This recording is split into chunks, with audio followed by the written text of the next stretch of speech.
আর ওর দোসর ভারত এখনো কিন্তু নীরব হয়ে যায়নি। ভারত এখনো চক্রান্ত করেই যাচ্ছে। গতকালকের একটা রিপোর্ট বেরিয়েছে, আল্লামা সাঈদীর মারার মূলেই ছিল ভারতের র। যখন ওরা গোয়েন্দা বিভাগের লোক দিয়ে দেখলো যে এই সরকার ক্ষমতায় আসতে পারবে না, যদিও আসতে পারে টিকে থাকতে পারবে না, আর বাংলাদেশের সবচেয়ে জনপ্রিয় একজন স্কলার, ইসলামী স্কলার, তিনি হচ্ছেন আল্লামা দেলোয়ার হোসেন সাঈদী। এই জন্য ভারতের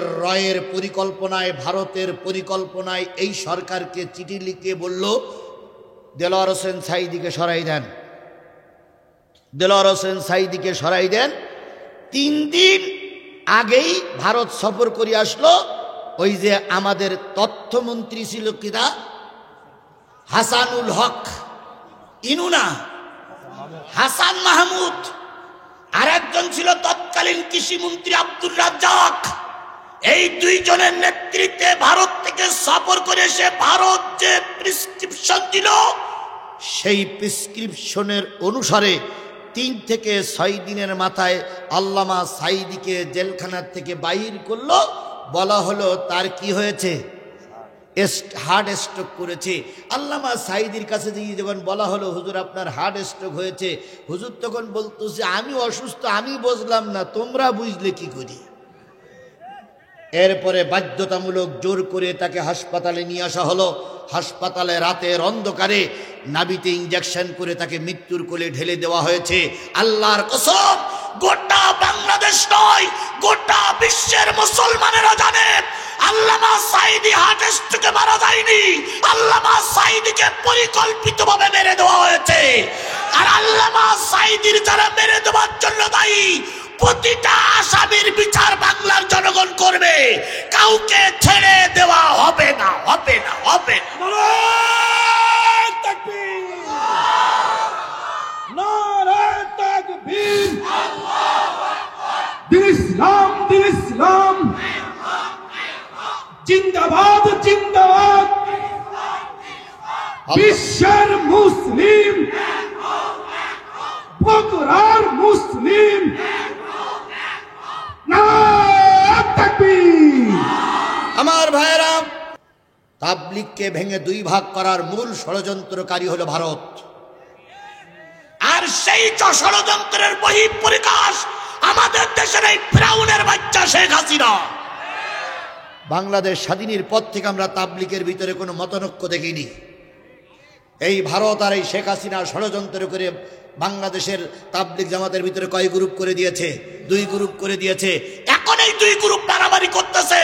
আমেরিকা দেখতেছে হুজুরাই মারামারি করতেছে, তাবলীগ জামাত আমেরিকা বোঝে না, আমেরিকা বোঝা হুজুরাই মারামারি করা মানে ওই দেশটা অশান্তির দেশ। আর এই অশান্তির মূলে হচ্ছে শেখ হাসিনা।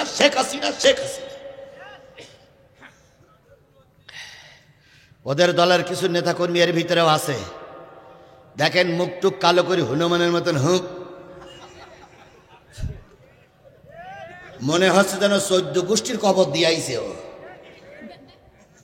দেশটারে অশান্তিতে জ্বালাইয়ে সরকার করে আমার দেশটারে সর্বনাশের দ্বার প্রান্তে রেখে দিয়ে শয়তানের বাচ্চা শয়তান পালাইছে।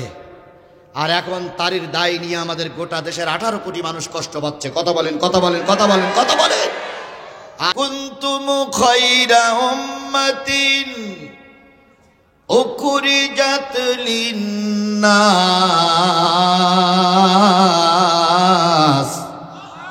তা'মুরুনা বিল মা'রুফি ওয়া তানহাউনা 'আনিল মুনকার ওয়া তু'মিনুনা বিল্লাহ।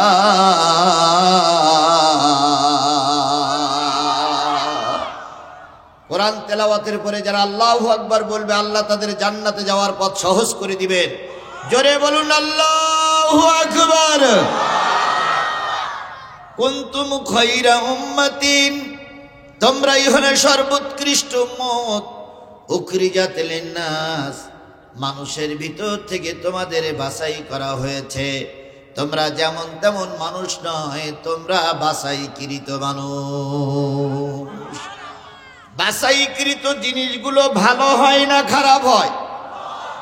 কথা বলেন, বাছাইকৃত জিনিসগুলো ভালো হয় না খারাপ হয়? বাজারে যদি কেউ বেগুন বিক্রি করতে নিয়ে যায়, ভালো বেগুনগুলোই নিয়ে যায়, খারাপগুলো নিয়ে যায় না। ভালোগুলো বাজারে তোলে, খারাপগুলো বাড়ি রেখে দেয়।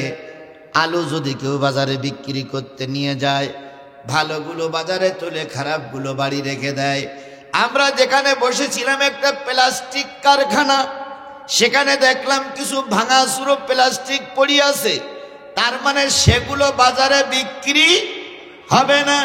যেগুলো বাছাইকৃত সেইগুলোই বাজারে তোলা হয়। বলুন তো, বাছাইকৃত জিনিসগুলো ভালো হয় না খারাপ হয়? কেবল দেখতেছি আপনাদের এখানে বাছাইকৃত জিনিসগুলো খারাপ। যদি বলেন কেন? আপনারা কোরআনের বাছাইকৃত মুসলমান, কোরআনের আলোচনা হচ্ছে, আপনারা দাঁড়িয়ে কেন? তাহলে বোঝা গেল আপনারাই খারাপ।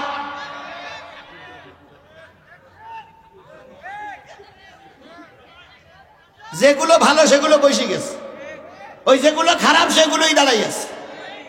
ও যতই বুঝন ব্যাগে যাবে, তা সামনে আসবে না। এ জাতের দোষ খারাপেরা সামনে আসে না, শুধু ব্যাগে যায়। যে লোকগুলোর বসতে বললাম সেগুলোরও কি শোনার জন্য বসতে বলেছি। যদি বসে তাহলে বুঝতে হবে কোরআনের পক্ষে, আর যদি চলে যায় তাহলে বুঝতে হবে কোরআনের দুশ্মন। এরপরও দাঁড়াই আছে।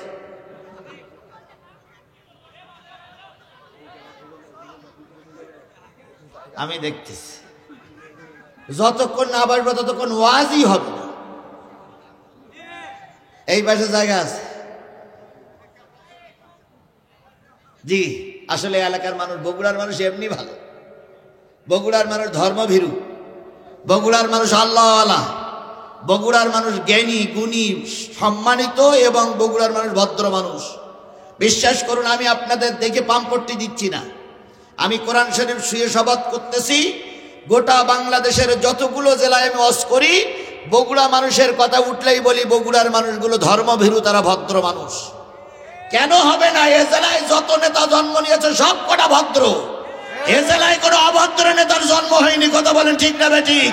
যে জেলায় ভদ্র নেতার জন্ম হয় সেই জেলার মানুষগুলো এমনি ভদ্র হয়ে যায়। সুতরাং বাছাইকৃত মানুষ আমরা মুসলমান। কথা বলেন ঠিক না বেঠিক? এই বাছাইকৃত বানাইয়েছেন কে? আরেকটু জোরে বলেন, বাছাইকৃত বানিয়েছেন কে? যে আল্লাহ কোরআনের জন্য বাছাই করে আজকের এই মাহফিল পর্যন্ত আসার সুযোগ দিলেন, সেই আল্লাহর শুকরিয়া আসতে না জোরে?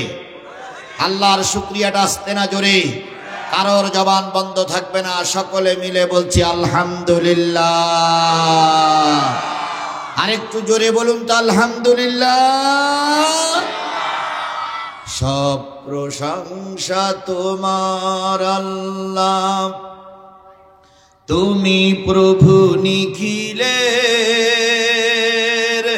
তুমি রহমান, তুমি যে রহিম, কাজী রোজ মহাশরে।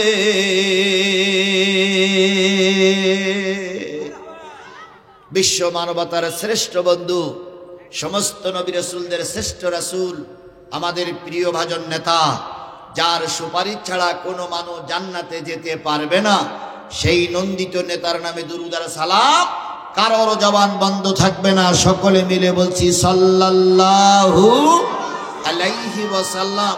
বন্ধুগণ, আল্লাহ বলতেছেন, কুল ইন কুনতুম তুহিব্বুনাল্লাহ ফাত্তাবিউনি ইউহিব্বুকুমুল্লাহ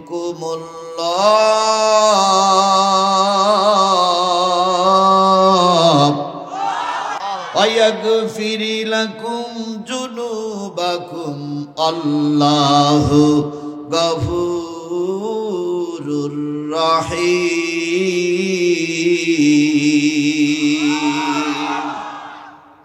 হে নবী, আপনি বলে দিন, ইন কুনতুম তুহিব্বুনাল্লাহ, তোমরা যদি আল্লাহরে ভালোবাসতে চাও, ফাত্তাবিউনি, আমি নবী আমার ইত্তেবা করো, অনুসরণ করো।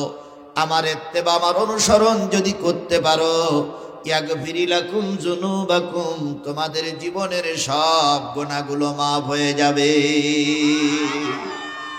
বলুন তো, পৃথিবীতে যত রাজনৈতিক দল আছে, দলের নেতার অনুসরণ করলে গোনা মাফ হবে এমন কোন দলিল প্রমাণাদি আমাদের কাছে আছে?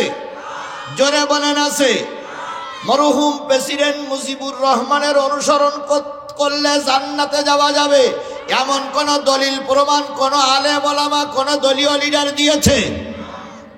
শহীদ প্রেসিডেন্ট জিয়াউর রহমানের অনুসরণ করলে জান্নাতে যাবে এমন কোন কথা তাদের দলের লিডাররা কি বলেছে? বলি নাই। বাংলাদেশ জামাত ইসলামীর নেতাদের অনুসরণ করলে জান্নাতে যাওয়া যাবে এমন কোন দলিল প্রমাণ কি ওই নেতারা বা কোরআন হাদিস থেকে পাওয়া যায়? শুধুমাত্র পাওয়া যায় রাসূলের অনুসরণ অনুকরণ করলে জীবনের সব গুনাহগুলো মাফ হয়ে যাবে। কে বলেছেন? আরো জোরে বলেন, কে বলেছেন? সেই রসুলের অনুসরণ অনুকরণ কি আমাদের সমাজে আছে? আছে, আছে, কিন্তু খুব কম। যদি বলেন কেমন? ভাই বলতেছিলেন বিগত 17টা বছর, বিগত 15.5 বছরের ভিতরে মরহুম প্রেসিডেন্ট মুজিবুর রহমানের বিরুদ্ধে কোনো কথা বললে, তারপরে ওনাদের ভাষায় ওনাদের মা শেখ হাসিনার বিরুদ্ধে কথা বললে 6 বছর ও 5 বছর জেল খাটা লাগবে। সবই অবমাননা করলে 6 মাসের জেল খাটা লাগবে। মুজিবুর রহমানের জন্ম মৃত্যু বার্ষিকীতে হাজার হাজার গরু মানুষ খেয়েছে। পক্ষান্তরে আল্লাহ রসুল কবে আসলো আর কবে বিদায় হলো, রসুলের কোরআন নিয়ে কোনো আলোচনার পরিবেশ আমাদের সমাজে একরকম ছিলই না। আরে বাপ রে বাপ, হ্যাডাম নেতাদের কার্যকলাপ দেখলি আশ্চর্য হয়ে যেতে হতো। ওনারাই শিখাই দিতেন আমরা কি কোন জায়গার থেকে ওয়াজ করব। ওনারাই মানছে আমাদের ওয়াজের নিয়ম কানুন বলে যে চুপচাপ বসে থাকতেন।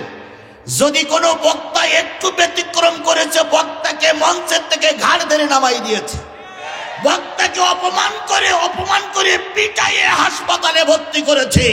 বক্তাকে মেরে লাঞ্ছিত করে পুলিশের হাতে তুলে দিয়েছে। কথা বলেন, কথা বলেন, কথা বলেন, কথা বলেন।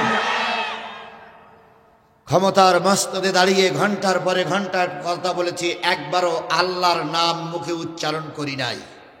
একটা বারের জন্য এ কথা বলতো না আলহামদুলিল্লাহ আমরা এখন ক্ষমতায় আছি, এ কথা একবারও বলতো না। শুধু বলতো 41 সাল, প্রায় বলতেন 41 সাল। আর কিছু দালাল মার্কা লোক আছে, তখনও ছিল এখনো আছে। ওনারা ফুলের মালা গলায় দিয়ে বলতেন নেতা এক কান পাইছি ভাই আব্দুল কাদের দুলা ভাই। নেতা এক কান পাইছি ভাই আব্দুল কাদের দুলা ভাই। দুলা ভাইয়ের চরিত্র ফুলের মতন পবিত্র। দুলাভাই ছিল যেখানে আমরা আসি সেখানে, দুলাভাই আছে যেখানে আমরা আসি সেখানে। দুলাভাই ছিল যেখানে তোমরা ছিলে সেখানে। দুলাভাই এখন কবরে তোমরা কেন উপরে।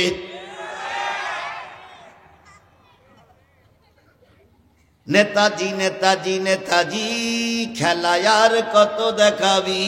ভোটের সময় এলে হাতে পায়ে ধরো, ভোটটা হয়ে গেলি খেল নাহি করো। এটা দেব সেটা দেব গাল গপ্প করো, ভোটটা হয়ে গেলি খেল নাহি করো। নেতাজি নেতাজি নেতাজি খেলায় আর কত দেখাবি।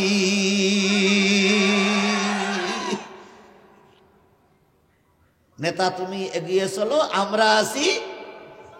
নেতা ছিল যেখানে তোমরা ছিলে সেখানে। নেতা গেছে ও পারে, তোমরা কেন এ পারে। নেতা ও পারে গেছে না নাই, এখন তোমরা এ পারে কেন। কি কায়দায় বলতেছে 16 তারিখে হরতাল ডাকবে। একটু রাস্তায় নেমে দেখ, একটু রাস্তায় নেমে দেখো দুলাভাই, জনগণ গরুর মতন চামড়া খুলে লবণ দেবে। 2015 সাল আর 2025 সালে এক নয়। 2015 সালে যা করেছো জনগণ মেনে নিয়েছে। 2025 সালে রাস্তা নামলে ঠ্যাঙের গিরে ছাড়াই বেলা হবে।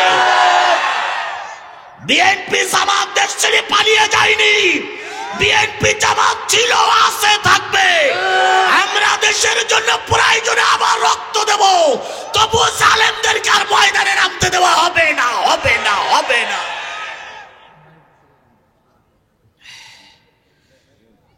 আবার কিছু লোক এসে দাঁড়াই গেল, ভাই আপনাদের হাতে ইট পেটকেল থাকে তো আমার মেরি দৌড় মারেন দিন ভাই, আমি বেঁচে যাই, আপনারাও বেঁচে যান। ওখানে দাঁড়াই আছেন, সমস্যা যদি জায়গা না পান আমার স্টেজে আসে। আচ্ছা হোক, আপনাদের কিছু বলা লাগবে না, ওনারা আমার ভাই, ওনাদের কিভাবে বসাবো ওটা আমার দায়িত্ব দেন, আপনাদের কিছু করা লাগবে না। আপনাদের বলি, যদি না বসেন দুঃখ নাই তো চলে যাইয়েন না জানো, কারণ চলে গেলে আমি আর শোনাবো কার? বসার জায়গা যদি না পাই দাঁড়াই শুনুক, তবু যেন চলিয়ে না যায়। শেখ হাসিনা চলে গেছে, রাজনীতি শেষ, ওনারাও যদি চলে যায় অশোনা শেষ। এই জন্য যা হোক এক জায়গায় দাঁড়াই বসি হোক, যেন চলিয়ে না যায়। কি কথা ঠিক আছে না? কথা ঠিক আছে না? যে জিনিসটা বোঝাতে চাচ্ছিলাম সেটা হলো, রাসূলকে ভালোবাসলে, রাসূলকে অনুকরণ করলে জীবনের সব গুনাহ কি হয়ে যাবে? মাফ হয়ে যাবে। সেই রাসূল সারাটা জীবন কষ্ট করেছে রে ভাই, একটা দিনের জন্য তেমন সুখ তিনি পান নাই। যদি আল্লাহর নবী কোন পাহাড়ের গায়ে হাত লাগাই বলতেন, পাহাড়ে সোনা হয়ে যা, যেত কি যেত না? আরো জোরে বলেন, যাওয়া সম্ভব কিনা?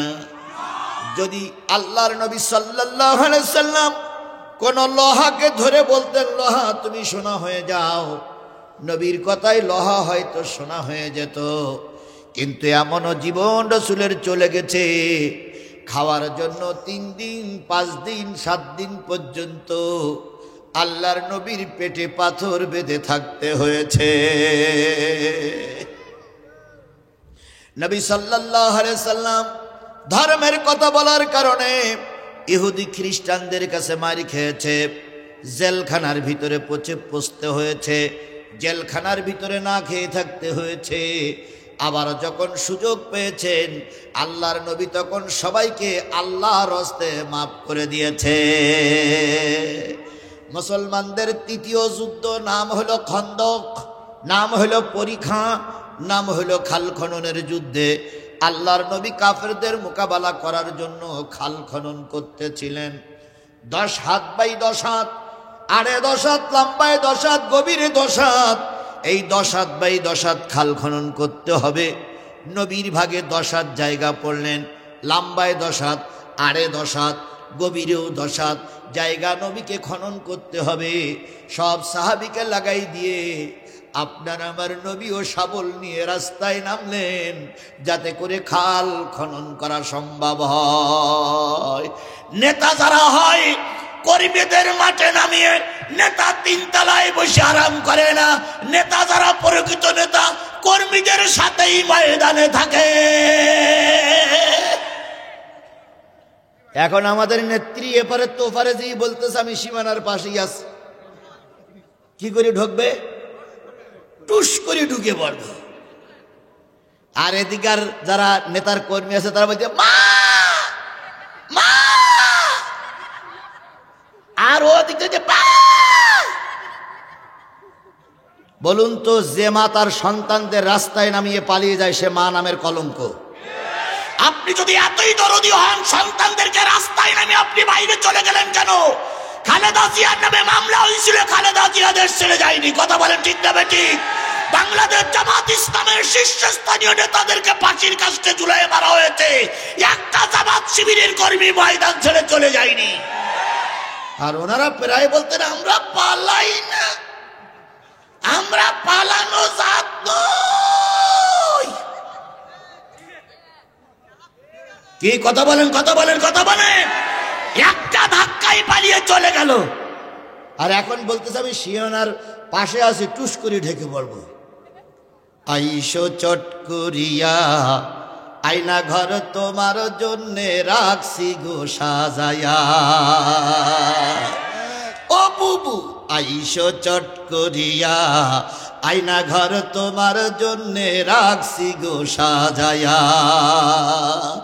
আমরা পয়সা আসি রিচি পিছনে বৈশাসি জুতোর মালা লয়া, আয়না ঘর তোমার জন্যে রাখছি গো সাজায়া।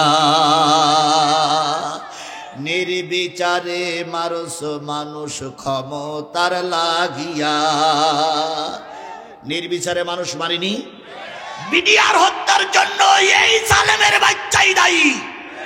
হেফাজতে আলেমদেরকে লাইট নিভাইয়ে রাতের অন্ধকারে হাজারো হাফেজদেরকে মারার জন্য এই ব্যক্তির বাচ্চাই দায়ী। আল্লামা সাঈদীর রায়ের পরে ৩০০ লোককে গুলি করে মারার জন্য এই ফিরাউনের বাচ্চাই দায়ী। সংস্কার আন্দোলনে ২০০০ নেতা কর্মী সহ ছোট ছোট বাচ্চা, নারী, পুরুষ, আবাল, বৃদ্ধ, বনিতা, রিক্সা চালক, ছোট শিশু মারার জন্য এই নরঘাতকেই দায়ী।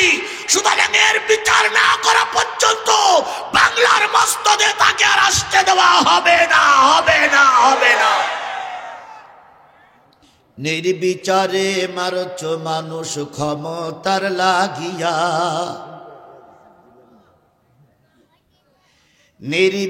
নির্বিচারে মারছ মানুষ ক্ষমতার লাগিয়া। দিন ধর্ম আর মানবতা সব কিছু ছাড়িয়া, বুবু সব কিছু ছাড়িয়া, তোমার পাপের শাস্তি, পাপের শাস্তি পাইতে হবে, যাইও না ভুলিয়া।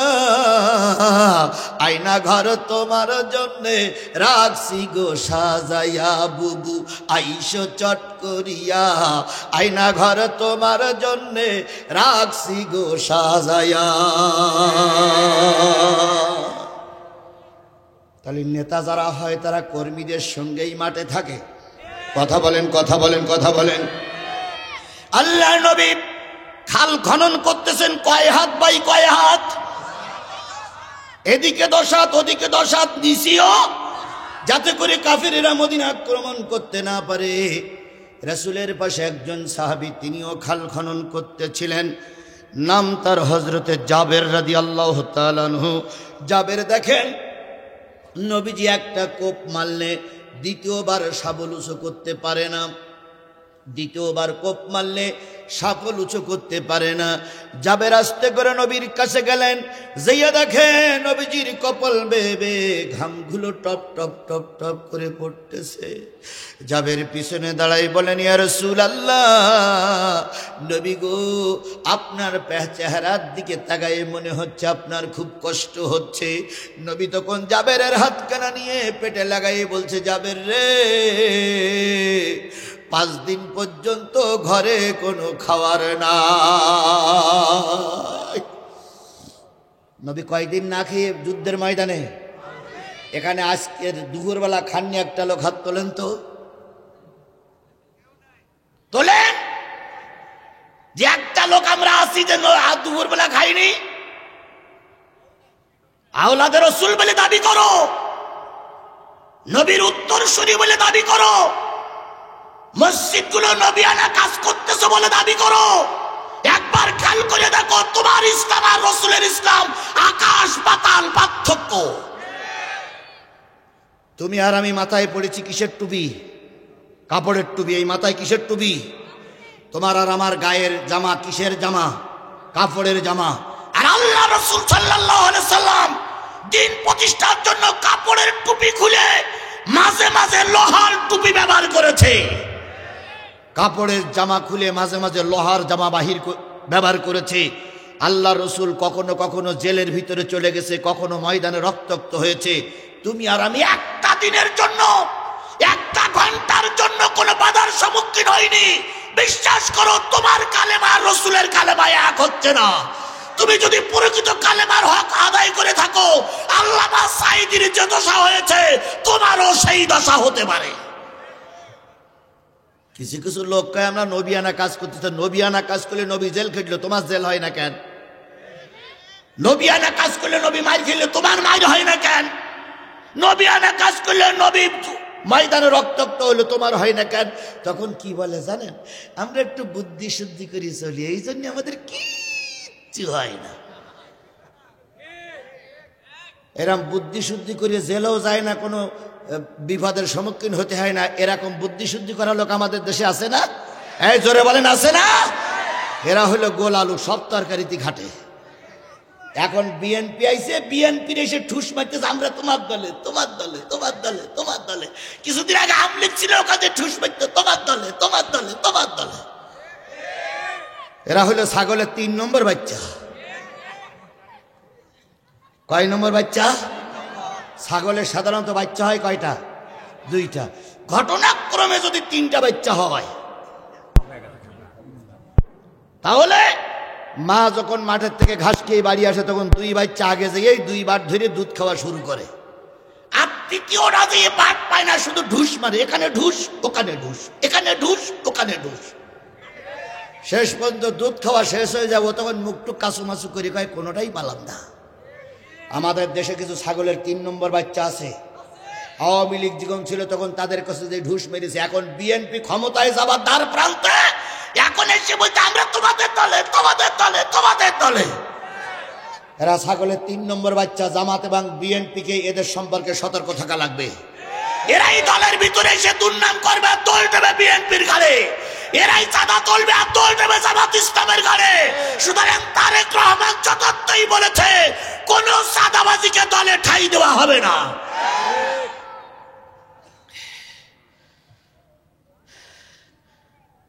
কথা কি বুঝতে পারতেছেন আমার? চালাবো তো? ঠিক আছেন তো? বুকে হাত দিয়ে দেখেন তো মারা গেছেন না বেঁচে আছেন? বেঁচে আছেন তো? মাশাআল্লাহ। আল্লাহ নবী খাল খনন করতেছেন, কয়দিন না খাওয়া? 5 দিন না খাওয়া। জাবের এসে বললেন, ইয়া রাসূলুল্লাহ, মদিনার নারীদের ঘরে, মদিনার পুরুষের ঘরে যখন কোনো খাবার থাকে না, বাচ্চাগুলো যখন ক্ষুধার যন্ত্রণায় ছটপট করে ঘুরে বেড়ায়, মা যুক্তি করে পরামর্শ করে আপনার দরবারে পৌঁছাইয়ে দিয়ে আসে। 3 দিন পর্যন্ত, 5 দিন পর্যন্ত মদিনার মসজিদে বসে থাকে। 5 দিন পরে মা যে বলে, কলিজার মানিক সন্তান রে, খাওয়ার ব্যবস্থা হয়ে বাড়ি চল। তখন ছেলেটা মার গালে চুমা দিয়ে বলে, আম্মু বাড়ি যাও। রহমতের নবীর দরবারে বসে নবীর চোখের দিকে, মুখের দিকে তাকাই থাকলে পেটে ক্ষুধা থাকে না। সেই নবী কয়দিন না খাওয়া। জাবের বলেন, ইয়া রাসূলুল্লাহ, আমাকে একটু ছুটি দেন। কেন? আমি একটু বাড়ি যাব স্ত্রীর সঙ্গে পরামর্শ করার জন্য। নবীজি বললেন, জাবের, কাফিরেরা কিন্তু নিকটে চলে এসেছে, বেশিক্ষণ দেরি করবে না। জাবের চলে গেলেন, স্ত্রীকে ডেকে বললেন, ও আমার সহধর্মিনী সাথী, রসুলের চেহারার দিকে তাকাই দেখেছি রহমতের নবীর মুখটা ছোট হয়ে গেছে। একবার শাবল মারলে আর শাবল উঠাতে পারে না, একবার কোদাল দিয়ে কোপ মারলে আর একটা কোদালের কোপ মারতে পারে না। নবী না খাওয়া, নবীর 5 দিন ঘরে কোনো খাবার নাই। আমরা নবীর সাহাবী, ঘরে যদি একটু গোশত আর একটু রুটি থাকতো, নবীকে আজকের দুপুরবেলা একটু মেহমানদারি করতাম, কারণ নবীর চেহারার দিকে তাকাইলে আমার ভালো লাগে না। জাবেরের স্ত্রী বললেন, ওগো স্বামী, খেতে দেওয়ার মতন তেমন কিছু নাই, তবে কিছু জবের আটা আছে আর কিছু ছাগলের গোশত আছে। এই জবের আটাগুলো দিয়ে যদি রুটি বানানো যায় আর খাসির গোশত, ছাগলের গোশত যদি ভুনা করা যায়, নবী মনে হয় তৃপ্তি সহকারে খেতে পারবে। জাবের বললেন, ও আমার স্ত্রী, নবীজির ডাইনে আছে আবু বকর, বামে আছে আবু বকর, দেখলাম তাদেরও মুখ দুটা শুকিয়ে গেছে। জাবের স্বামীর গলা জড়াই ধরে চুমা দিয়ে বললেন, স্বামী গো, 3 জনকে দাওয়াত করে এসো, তারা যেন 3 জন আজকে আমার বাড়িতে দুপুরবেলা মেহমান হয়ে যায়। বলুন তো, আলেম ওলামা বাড়ি আসা রহমত না গজব? কথা বলেন, রহমত না গজব? আলেমরা যদি জাতির রহমত হয়, তৎকালীন প্রাক্তন সরকারদের কাছে সবচেয়ে বেশি চক্ষুশীল ছিল আলেমেরা। হয়তো জামাত ইসলামের সঙ্গে তাদের বোন বানা হয়নি বলে জামাতের নেতাদের ফাঁসি দিল, তাই হেফাজতের নেতাদের মারল কেন? হেফাজতের নেতাদের ন্যায় সহ্য করতে পারিনি, কওমি আওলাদের মারল কেন? কওমি আওলাদের ন্যায় সহ্য করতে পারিনি, তাবলীগকে ভেঙে দুই ভাগ করলো কেন? আল্লাহর নবী সাল্লাল্লাহু আলাইহি সাল্লাম কয়দিন না খেয়ে আছেন? হযরত জাবের রাদিয়াল্লাহু তাআলা আনহু স্ত্রীর সম্মতিক্রমে দাওয়াত করার অনুমতি পাইলেন তিনজনের। কয়জনের? যা রুটি আর গোশত আছে তিনজন খাইলে ফুল পেট খেতে পারবে, সঙ্গে যদি আরো 7 জন আছে 10 জন আইলে হাফ পেট খেতে পারবে। পরামর্শ করে চলে গেলেন। নবীর কানে যেই বলেন, ইয়া রাসূলুল্লাহ, আজকে দুপুর বেলায় আপনাকে আমার বাড়ি দাওয়াত করা হয়েছে, আমার স্ত্রী আপনার চেহারার কথা শুনে আর বসে থাকতে পারি না, রুটি আর গোশত তৈরি হয়েছে, আপনি দুপুর বেলা আমার বাড়িতে একটু দাওয়াত খাইতে যাবেন। নবী সাল্লাল্লাহু আলাইহি ওয়াসাল্লাম জাবেরের কানে কানে বললেন, জাবের কয়জন? জাবের বললেন 3 জন। একান্তই যদি কোনো লোক সঙ্গে যায় 10 জনের বেশি যেন না হয়। নবীজি সংবাদটা শুনলেন, শুনে বললেন, জাবের বাড়ি যাও, আজকের এই খন্দকের ময়দানে 3000 সাহাবী তোমার বাড়ি দুপুর বেলা দাওয়াত খেতে যাবে। কোন জায়গায় সমস্যা দেখেন? কয়জন? হাফ পেট খাইলি সেখানে যাবে কয়জন? আচ্ছা বলেন তো, ওই জাবেরের আর বাড়ি থাকার মতন পরিবেশ আছে? মনটা খারাপ। নবীজি বললেন, খারাপ কেন? কয়, ইয়া রাসূলুল্লাহ, 3000 সাথী নিয়ে যদি আপনি যান, আর যদি একখান রুটি আর একটু গোশত না দিতে পারি, তা আমার তো বাড়ি ছেড়ে পালাইতে হবে। নবী বললেন, যাও, তোমার ওই 3 জনের খাবারের ভিতরে আল্লাহ 3000 লোকের জন্য বরকত দান করবে। যাবার আগে 2টা সত্য শুনে যাও। কি? কই, রুটির পাত্রটা ঢেকে রাখবে, রুটির পাত্র ঢেকে রাখবে, আমি না যাওয়া পর্যন্ত আলগা করবে না। আর গোশতের পাত্রটা চুলার পরে রাখবে, আমি না যাওয়া পর্যন্ত 1 টুকরা গোশত উঠাবে না। জাবের চলে গেলেন। নবীজি দুপুর বেলা চলে গেলেন। কয় হাজার? আরে ভাই, কয় হাজার? 3000 লোক নিয়ে চলে আসলেন। এসে যখন নবীর সঙ্গে আসলেন, এসে বললেন, গোশতের পাতিল আর রুটির পাত্র দেখাও। রুটির পাত্র থেকে 2 কানা করে রুটি নেওয়া হলো, আর 2 টুকরা করে গোশত নিয়ে হযরত ওমর আবু বকরকে বলেন, খেদমত করতে থাকো। খেদমত করতে করতে করতে করতে করতে করতে 3000 মানুষের কাছে 2 খানা করে রুটি আর 2 পিস করে গোশত চলে গেল। তখনও গোশতের পাতিলে গোশত আছে, রুটির পাত্রের রুটি শেষ হয়ে যায়নি।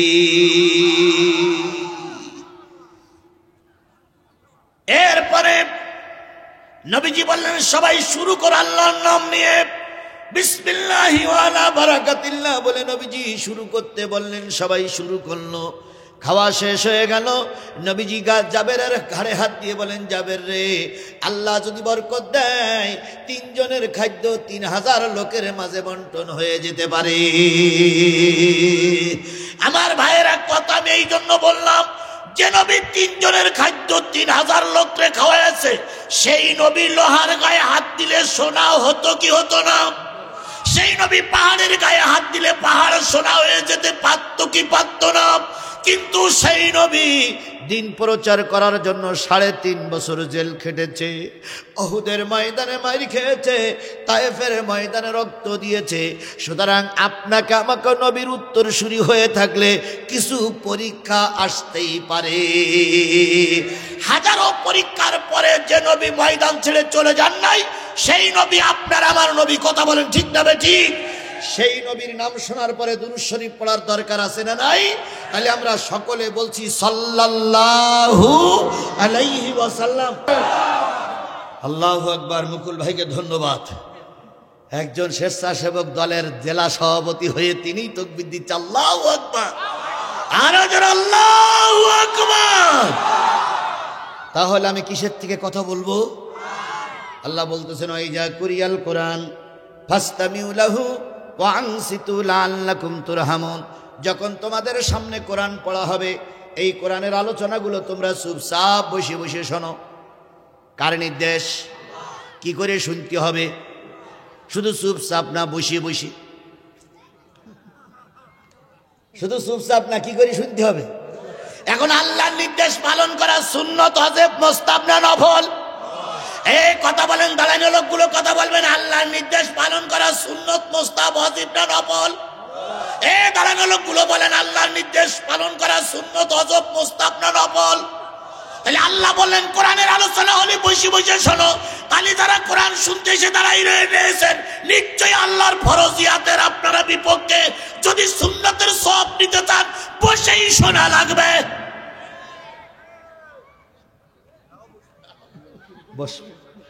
বসতেই হবে। আর যদি জায়গা না থাকে তাহলে আমার কিছু করার নেই। জায়গা আছে? এই পশ্চিম সাইডে আসলে মিডিয়ার কারণে দেখতে পাচ্ছে না, যার কারণে এইদিকে যাচ্ছে না। তো যে পর্যন্ত হয়েছে আর দরকার নেই। যে পর্যন্ত হয়েছে পুলিশ ভাইরা দাঁড়াই আছে, তারপরে স্বেচ্ছাসেবক দাঁড়াই আছে, আপনারা দাঁড়াই আছেন, যে যা দাঁড়াই আছেন থাকেন, যারা বসে আছেন বসে থাকেন। দুঃখ লাগতেছে, কষ্ট লাগতেছে। এই পৃথিবীর সবচাইতে মায়ের জাত হলো উৎকৃষ্ট জাত, মায়ের জাত হলো উত্তম জাত। কথা বলেন ঠিক না ঠিক? মায়ের এক বিঘেত পেটের ভিতরে আমি ছিলাম। মায়ের এক বিঘেত পেটের ভিতরে শহীদ প্রেসিডেন্ট জিয়াউর রহমান ছিল। মায়ের এক বিঘেত পেটের ভিতরে আল্লামা সাঈদী ছিল। সেই মায়েদের মাথার উপরে আজকে কোনো সামিয়ানা নাই। এটা আমার জন্য, আমাদের জন্য একটা দুঃখের কারণ। কথা বলেন ঠিক না ঠিক? এই জন্য মায়েরা, আপনারা আমাদেরকে আল্লাহর হস্তে ক্ষমা করবেন।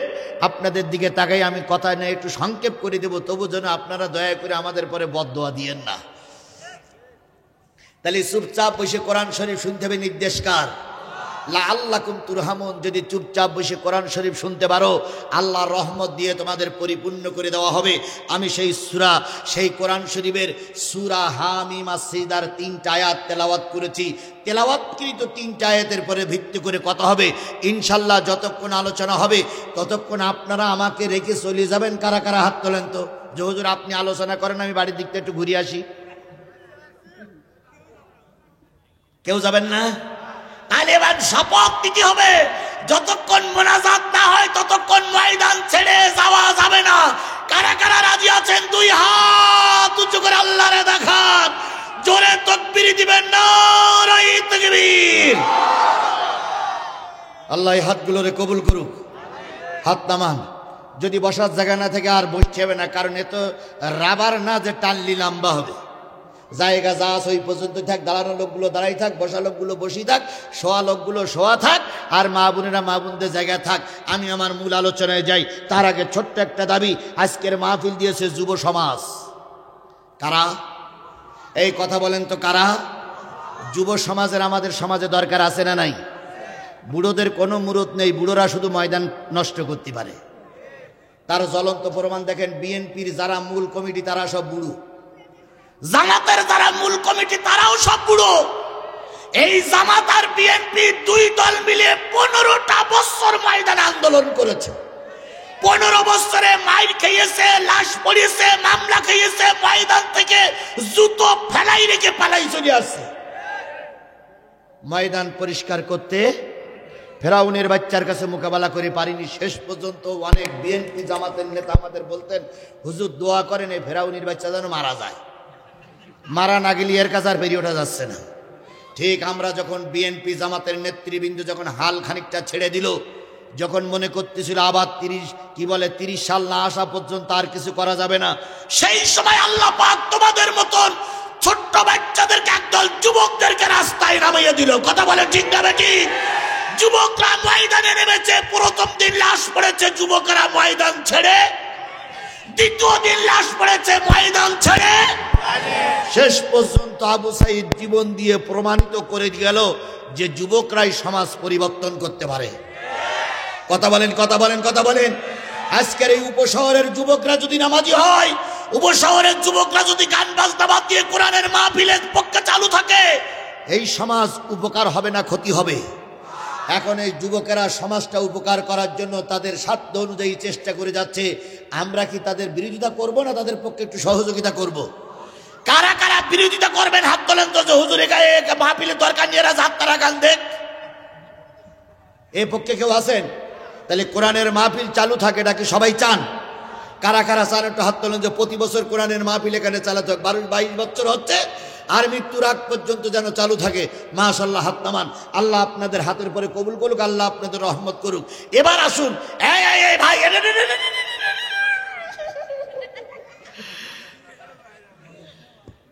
বসুন বসুন ভাই। দেখেন, এই মাহফিলটা করতে 2 লাখ টাকা খরচ হয়েছে, মনে করলাম কম বেশি হোক।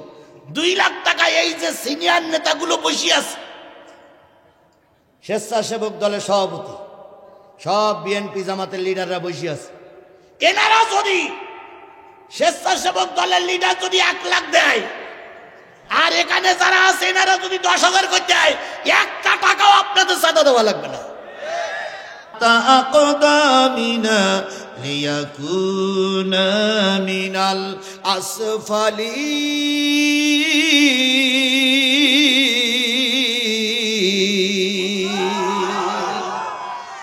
وقال الذين كفروا কাফেররা বলবে, রব্বানা, হে আমাদের প্রতিপালক, আরিনা দেখায়া দাও, আল্লাযীনা যাহারা আদাল্লানা আমাদেরকে পথভ্রষ্ট করেছে, মিনাল জিন্নি ওয়াল ইনস, জিন এবং মানুষের ভিতর থেকে যারা দুনিয়ায় আমাদের পথভ্রষ্ট করেছে, ও আমার রব, এই সমস্ত লোকগুলো আজকে রোজে মহশরের ময়দানে দেখায়া দাও।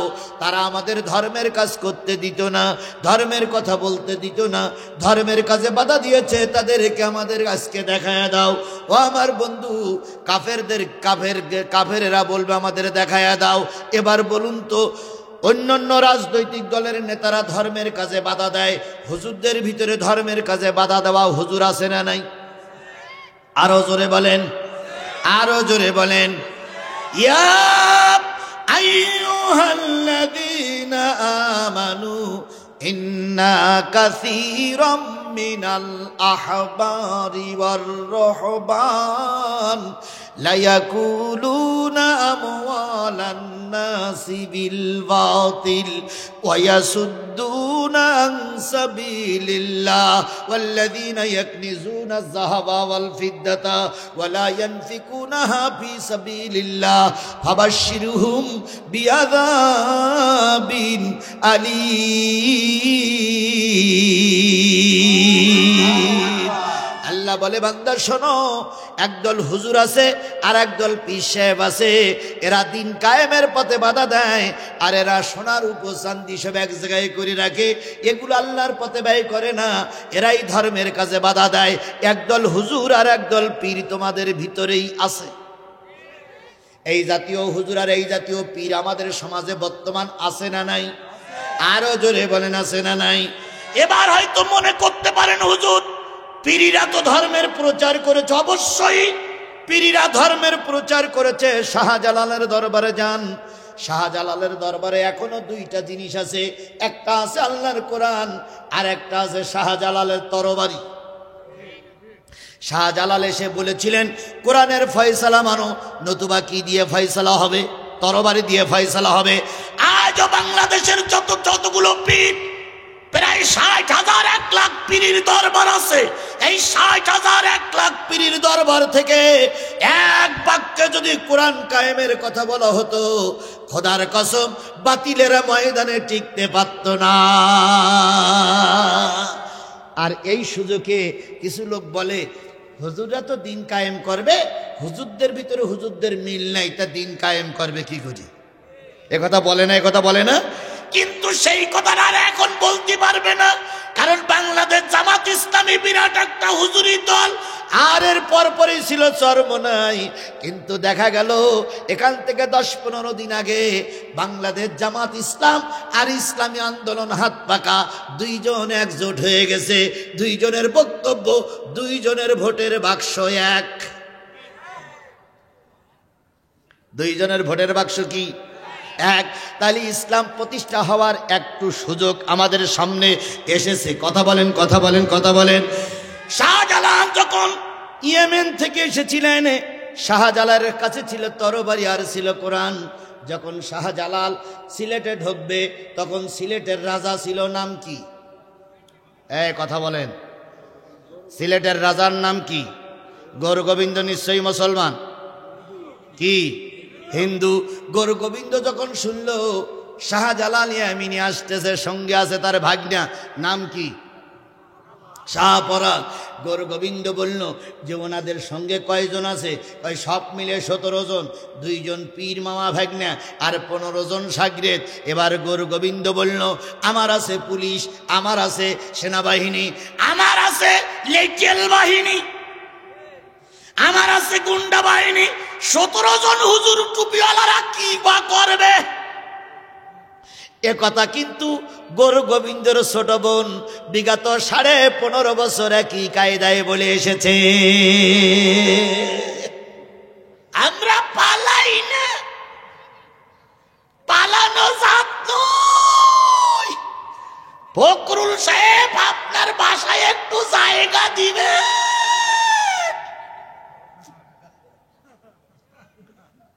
ফখরুল সাহেব কিছুদিন আগে বলল আমার বাসায় আসবে বলে ওনারা কথা বলেছিলেন, আমি দরজা খুলে রাত জেগে বসে থাকি কিন্তু মেহমান আসে না।